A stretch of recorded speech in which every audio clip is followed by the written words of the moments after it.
చాలామంది స్టూడెంట్స్కి BSc agriculture complete అయిన తర్వాత జేఆర్ఎఫ్ ఎగ్జామ్కి ఎలిజిబిలిటీస్ గురించి చాలా సందేహాలు ఉన్నాయి. గతంలో నేను ఐసీఆర్ నాన్ ఐసీఆర్ గురించి కొన్ని వీడియోస్ చేయడం జరిగింది.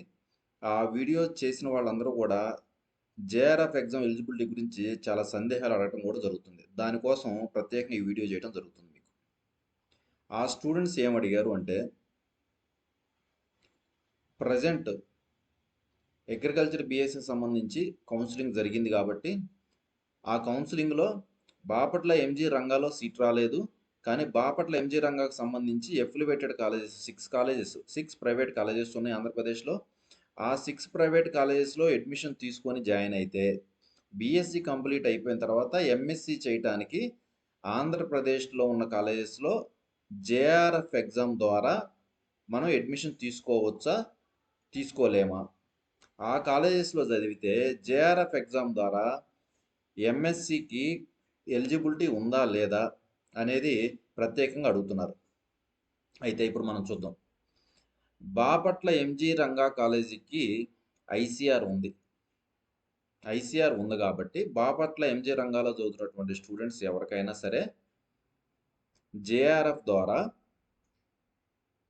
ఆల్ ఇండియాలో ఉన్నటువంటి ఐసీఆర్ ఏ కాలేజెస్ అయినా సరే అడ్మిషన్ తీసుకోవచ్చు క్వాలిఫై అయ్యి కౌన్సిలింగ్ ద్వారా.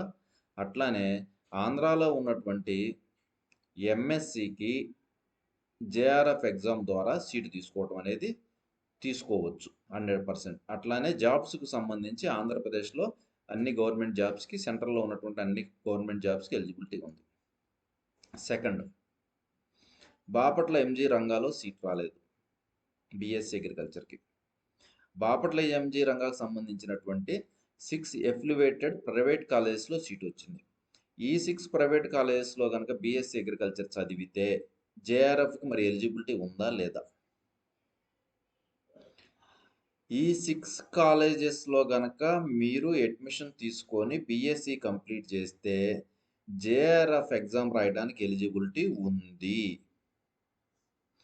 అయితే ఈ జేఆర్ఎఫ్ ఎంట్రన్స్ ఎగ్జామ్ ద్వారా మీకు తెలంగాణ, ఆంధ్రప్రదేశ్లో ఉన్నటువంటి యూనివర్సిటీల్లో మాత్రమే మీరు అడ్మిషన్ తీసుకోవాలి.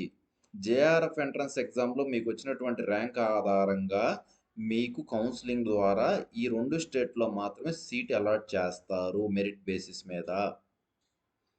ఈ 2 రాష్ట్రాలు కాకుండా ఆల్ ఇండియా వైడ్ ఉండేటటువంటి కాలేజెస్లో జేఆర్ఎఫ్ ఎంట్రన్స్ ఎగ్జామ్ ద్వారా సీటు తీసుకోవటానికి మీకు ఎలిజిబిలిటీ లేదు ఈ 6 ప్రైవేట్ కాలేజీలో అయితే చదివినట్లయితే. ఎందుకు అంటే గతంలో బాపట్ల ఎంజీ రంగా ఎఫిలివేటెడ్ కాలేజెస్లో మీరు చదువుతున్నట్లయితే ఆ కాలేజెస్కి ఐసీఆర్ లేకపోయినా మీరు చదివేటటువంటి యూనివర్సిటీ ఎంజీ రంగాకు ఉంది కాబట్టి మిమ్మల్ని కన్సిడర్ చేసేవాళ్ళు. ఒకటి. అయితే ప్రజెంట్ ఇప్పుడున్నటువంటి సినారియాలో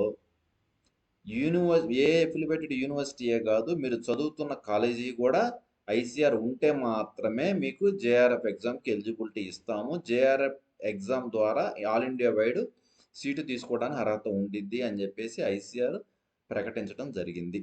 అంటే మీరు చదువుతున్న కాలేజీకి ఐసీఆర్ ఉండాలా, మీరు చదువుతున్నటువంటి కాలేజీ ఎఫిలివేట్ ఏ యూనివర్సిటీ అవుతుందో ఆ యూనివర్సిటీకి ఐసీఆర్ ఉండాలి.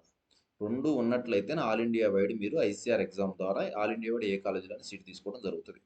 అయితే రెండో సినారియాలో మీరు బాపట్ల ఎంజీ రంగాకు సంబంధించిన ప్రైవేట్ కాలేజెస్లో చదువుతున్నారు కాబట్టి ఆ కాలేజెస్ కూడా ఏపీ స్టేట్ గవర్నమెంట్ అప్రూవ్డ్ కాబట్టి ఈ 2 రాష్ట్రాలకు మాత్రం ప్రభుత్వం కన్సిడర్ చేసింది. ఏమని? జేఆర్ఎఫ్ ఎగ్జామ్కి ఎలిజిబిలిటీ ఉంది, జేఆర్ఎఫ్ ఎగ్జామ్ ద్వారా మీకు వచ్చినటువంటి ర్యాంకును బట్టి ఈ 2 రాష్ట్రాల్లో మాత్రమే మీకు ఎంఎస్సి ఎంట్రన్స్కి ఎలిజిబిలిటీ ఇస్తున్నాము, సీట్ తీసుకోవడానికి కూడా అర్హత ఉండిద్ది అని చెప్పేసి స్పెషల్గా ఈ 2 రాష్ట్రాలు నిర్ణయించడం జరిగింది. సో దానివల్ల మీరు ఎఫిలివేటెడ్ ప్రైవేట్ కాలేజీలో చదివినా కూడా ఎంఎస్సి సీట్ చేయాలనుకుంటే ఐసీఆర్ ఎగ్జామ్ ద్వారా తెలుగు రాష్ట్రాల్లో మాత్రమే మీరు సీటు తీసుకోవడానికి అర్హత ఉంది. ఈ 2 రాష్ట్రాలు కాకుండా పక్క రాష్ట్రాల్లో ఆల్ ఇండియా వైడ్ తీసుకోవడానికి మీకు అర్హత లేదు అనేది గుర్తుపెట్టుకోండి. అట్లానే జాబ్స్ విషయానికి వచ్చేసరికి మీకు ఎటువంటి డోకా లేదు. ఈ 2 రాష్ట్రాలకు సంబంధించినటువంటి ఈ కాలేజెస్ అన్నీ కూడా గవర్నమెంట్ ఎఫిలియేటెడే కాబట్టి ఈ రాష్ట్రాల్లో ఉద్యోగాలు చేసడానికి ఎటువంటి మీకు అభ్యంతరం లేదు. మీరు హ్యాపీగా మెరిట్ బేస్ మీద గవర్నమెంట్ జాబ్స్ కొట్టుకోవచ్చు. Thank you very much.